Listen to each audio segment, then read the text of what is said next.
बिस्मिल्लाहिर्रहमानिर्रहीम। अस्सलाम वालेकुम स्टूडेंट्स। आज डेट है 4 दिसंबर और ये लेक्चर है आपका क्लास 6 का मैथ्स का। हमने चैप्टर 4 स्टार्ट किया था जिसमें से हमने एक्सरसाइज 4A के क्वेश्चन 1 to 4 तक कर लिए थे। आज हम क्वेश्चन नंबर 5 करेंगे जो कि है find the HCF of the following by division method. हमने डिवीजन मेथड के ज़रिए HCF को फाइंड करना है। हमने HCF इससे पहले जो फाइंड किया था वो हमने प्राइम फैक्टर्स की मदद से फाइंड किया था। अब ये इसका सेकंड मेथड है डिवीजन मेथड के ज़रिए। तो हम HCF फाइंड करेंगे डिवीजन मेथड के ज़रिए। क्वेश्चन नंबर 1 है 300 और 3996। इसका HCF कैसे आएगा डिवीजन मेथड के ज़रिए, चलें देखते हैं। अब आप इसमें अगर देखें तो आपके पास 300 जो है वो छोटी रकम है और 3996 जो है वो बड़ी रकम है। तो जो हमारे पास बड़ी रकम होगी उसको हम अंदर रखेंगे और जो छोटी है ये आपके पास डिवाइडेंट है और ये वाली जो है ये आपके पास डिवाइज़र है।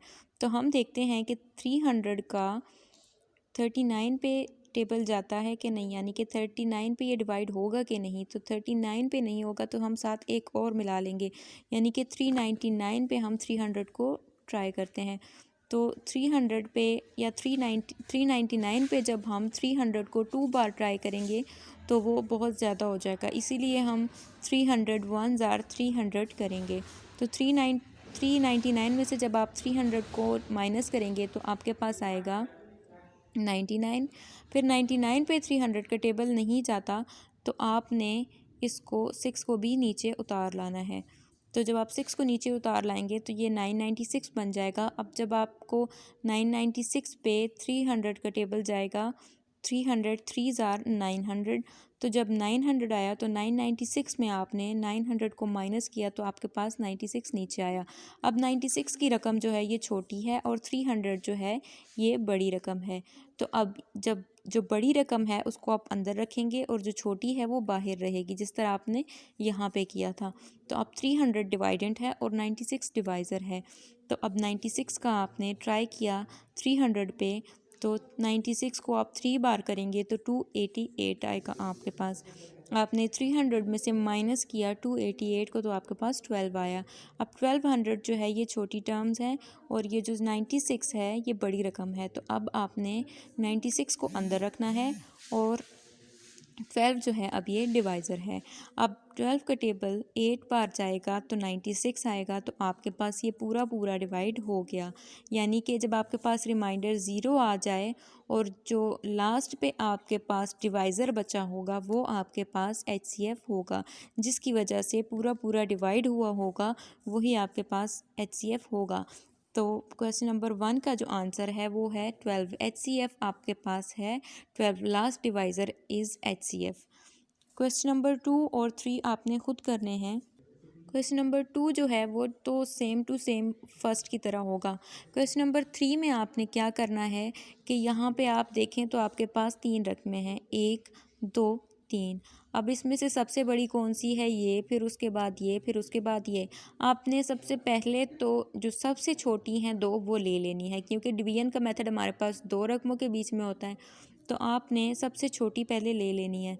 तो इन में से सबसे छोटी ये 2 हैं, फिर इन दोनों में से 665 जो है वो बड़ी रकम है और 399 जो है वो छोटी है, इसीलिए आपने 665 को अंदर रखना है और 399 को आपने डिवाइज़र बनाना है। फिर उसका जो आंसर आएगा, इन दोनों का जो लास्ट डिवाइज़र आएगा, जो HCF आएगा, आपने उसको डिवाइज़र बना के इसको डिवाइडेंट बनाना है, यानी कि इसको अंदर रखना है और इन दोनों का जो आंसर आया होगा उसको आपने उस पर डिवाइड करना है। फिर लास्ट पे जो आपके पास डिवाइज़र बचेगा वो आपका आंसर होगा। पार्ट 4 है, इसमें आपके पास 4 रकमें हैं। तो आपने इसका भी डिवीजन मेथड से HCF फाइंड करना है। तो चलें देखते हैं कि ये कैसे होगा। जब आपके पास टर्म्स ज़्यादा हों, यानी कि जैसे ये 4 हैं या क्वेश्चन नंबर 3 में 3 थी, तो आपने उनमें से देखना है कि सबसे छोटी 2 कौन सी हैं। जो छोटी 2 होंगी उसमें से आपने सबसे छोटी को डिवाइज़र बना लेना है, यानी कि उसको बाहर रखना है, और जो उसके बाद वाली होगी उसको आपने अंदर रखना है। उसका जो आंसर आएगा, यानी कि जो HCF का आंसर आएगा, जो भी HCF होगा फिर आपने उसको डिवाइज़र बनाना है और जो तीसरी बची होगी उसको आपने डिवाइडेंट बना देना है। इसी तरह इनका आंसर आता जाएगा। जैसे कि हम इसको करते हैं, क्वेश्चन नंबर 3 भी सेम टू सेम इसी तरह है। इसमें 4 हैं, उसमें 3 है, यानी कि वो आपकी यहाँ तक आएंगी। अब आप देखें, इन 4 में से आप देखें तो आप ये वाली बहुत बड़ी रकम है, फिर उसके बाद ये, फिर उसके बाद ये, फिर उसके बाद ये, यानी कि जो सबसे छोटी है उसको हमने डिवाइज़र बनाना है और जो उसके बाद वाली बड़ी रकम है उसको हमने डिवाइडेंट बनाना है। आपने 1159 को अंदर रखा और 427 को आपने इस पर डिवाइड किया। 427 आपने इस पर ट्राई किया 3 बार तो वो बहुत ज़्यादा हो गया, इसीलिए जब आपने 2 बार किया तो कम कम थोड़ा इस पे गया तो वो 854 आया। अब 854 को आपने माइनस किया, इसमें से तो आपके पास आया 305। अब 305 की रकम जो है ये छोटी है और 427 जो है ये बड़ी रकम है, इसीलिए अब ये वाला जो होगा इसको आप अंदर रखेंगे और ये बाहर होगी। तो 427 को जब आपने अंदर रखा और 300 को इस पर डिवाइड किया तो 305 वन ज़र आपके पास आएगा 305। आपने इसमें से इसको माइनस किया तो आपके पास आया 122। अब 122 की जो रकम है ये छोटी है और 305 जो है वो बड़ी है, इसलिए अब इसको डिवाइडेंट बनाएंगे और इसको डिवाइज़र बनाएंगे, इसको अंदर रख लेंगे। 305 को आपने अंदर रखा और 122 को उस पर डिवाइड किया तो 2 बार आप करेंगे तो 244 आएगा। 3 बार आप करेंगे तो बहुत ज़्यादा हो जाएगा, इसलिए जब आप 2 बार करेंगे तो 244 आएगा। आपने इसमें से इसको माइनस किया, आपके पास 61 आया। 61 छोटी रकम है और 122 जो है वो बड़ी है, इसीलिए अब ये डिवाइडेंट है और ये डिवाइज़र है, इसको आप अंदर रखेंगे, ये बाहर रहेगी। तो आपने 122 को अंदर रखा तो 61 का टेबल इस पे 2 बार आपने किया तो वो 122 आया, यानी कि आपके पास रिमाइंडर 0 आया। जब आपके पास जिस टर्म की वजह से आपके पास पूरा पूरा डिवाइड हो जाए और जो लास्ट डिवाइज़र आपके पास बचा होगा वो आपके पास HCF है, तो इन दोनों का जो आंसर होगा वो आपके पास है 61। अब आपने क्या करना है कि 61 का जो आया था आंसर, अब आपने इन दोनों को सॉल्व कर लिया था। अब जो थर्ड जो छोटी रकम है वो ये है, यानी कि अब आप इसको डिवाइडेंट बनाएंगे और इन दोनों का जो डिवाइज़र का आंसर आया था, जो HCF आया था, वो आप इसके ऊपर डिवाइड करेंगे, यानी कि अब इसको अंदर रखेंगे और 61 को बाहर रखेंगे। आपने 1281 पे जब 61 को डिवाइड किया तो 2 बार गया, 12 पे तो नहीं जाता था 61 के, इसीलिए आपने साथ एक और मिला लिया। तो 128 पे जब आपने ट्राई किया तो वो 2 बार गया तो 122 आया। 128 में से 122 को आप माइनस करेंगे तो आपके पास आएगा 6। आप ये 1 भी नीचे उतार लाएं, वो 61 हो गया। 61 का टेबल 61 पे जाएगा 1 बार, यानी कि ये पूरा पूरा डिवाइड हो गया, यानी कि इसका जो डिवाइज़र है, लास्ट डिवाइज़र और जो HCF है वो 61 है, यानी कि इसका जो आंसर आया था वो 61 है। अब इसका जो आंसर आया था, अब आप उसको डिवाइज़र बना के डिवाइड करेंगे इस लास्ट वाले पे, यानी कि इसको अब आप अंदर रखेंगे और जो 61 आपके पास इसका आंसर आया है वो आप रखेंगे बाहर। तो आपने 3416 को अंदर रखा और 61 को आपने उस पर डिवाइड किया, यानी कि अब ये डिवाइडेंट है और ये डिवाइज़र है। तो आपने जब इसको इस पर डिवाइड किया तो आपके पास 5 बार गया 305, 6 बार ज़्यादा हो जाता है, इसलिए आपने 61 को जब 5 बार किया तो 305, इसको इसमें से माइनस किया तो 36, ये वाला 6 भी आप उतार लाए।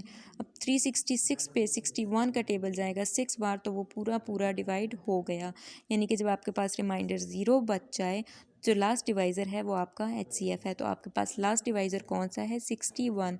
तो आपके पास इस पूरे का आंसर है 61, यानी कि पार्ट 4 का जो आंसर है HCF बराबर है 61 के।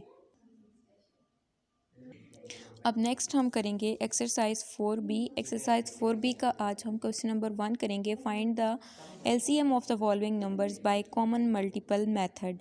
अब LCM क्या है कि जो मल्टीपल्स होंगे किसी भी नंबर्स के, यानी कि किसी भी नंबर के जो मल्टीपल्स होंगे, फिर उसमें से आपने कॉमन मल्टीपल्स लेने हैं और फिर उस कॉमन मल्टीपल्स में से आपने लीस्ट यानी कि कम मल्टीपल लेना है, वो आपके पास है LCM।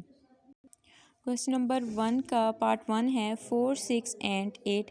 इसका आपने LCM फाइंड करना है। इस एक्सरसाइज में हम LCM तीन मेथड से फाइंड करेंगे। एक तो है कॉमन मल्टीपल मेथड, दूसरा है प्राइम फैक्टराइजेशन मेथड और तीसरा है डिवीजन मेथड।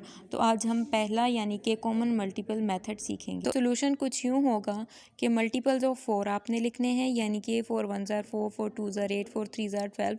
इस तरह आपने 4 के मल्टीपल्स लिख लेने हैं। आप इससे आगे भी लिख सकते हैं और फिर आपने 6 के मल्टीपल्स लिख लेने हैं, मल्टीपल्स ऑफ 6 ये आपने सारे लिखे। आप इससे आगे तक भी लिख सकते हैं और फिर आपने मल्टीपल्स ऑफ 8 लिखने हैं तो आपने 8 के लिख दिए।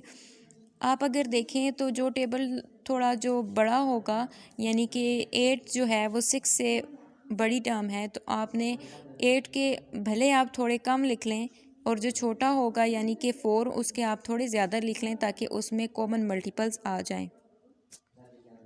फिर आपने क्या करना है, आपने मल्टीपल्स ऑफ 8 लिखा तो वो यहाँ तक, आप इससे आगे तक भी लिख सकते हैं लेकिन हमारा काम यहीं तक हो जाएगा। आपने क्या करना है कि फिर इनमें से कॉमन मल्टीपल्स ढूंढने, यानी कि कॉमन का क्या मतलब है कि जो तीनों में हो, यानी कि इसमें भी इसमें भी इसमें भी। अगर आप देखें तो 24 इसमें भी है, 24 जो है वो मल्टीपल्स ऑफ 6 में भी है और 24 जो है वो मल्टीपल्स ऑफ 8 में भी है। तो यानी कि एक कॉमन मल्टीपल जो है वो 24 है। अगर आप दूसरा चेक करें तो आपके पास 48 इसमें भी है, इसमें भी है, इसमें भी है, यानी कि जो नेक्स्ट हमारे पास कॉमन मल्टीपल है वो 8 है। अब कॉमन मल्टीपल तो हमारे पास निकल आए, आप इसके आगे और भी लिख सकते हैं अगर आप टेबल बढ़ा दें तो। फिर आपने देखना है कि लेकिन हमारे पास 2 ही काफ़ी हैं क्योंकि हमने लीस्ट मल्टीपल निकालने हैं। अब लीस्ट कॉमन मल्टीपल आपने निकालने हैं, यानी कि कम, सबसे कम, लीस्ट मतलब छोटी टर्म। तो आपने देखा कि 24 और 48 में जो छोटी टर्म थी, यानी कि जो कॉमन मल्टीपल था लीस्ट, वो आपके पास है 24। 48 से छोटी टर्म है 24, तो आपने 24 को लिख लिया, यानी कि इसका आंसर है 24। आई होप आपको समझ आ गई होगी। तो आपने इन क्वेश्चंस की प्रैक्टिस करनी है और इनको अपनी नीट कॉपीज़ पे भी लिखना है। जज़ाकल्लाह।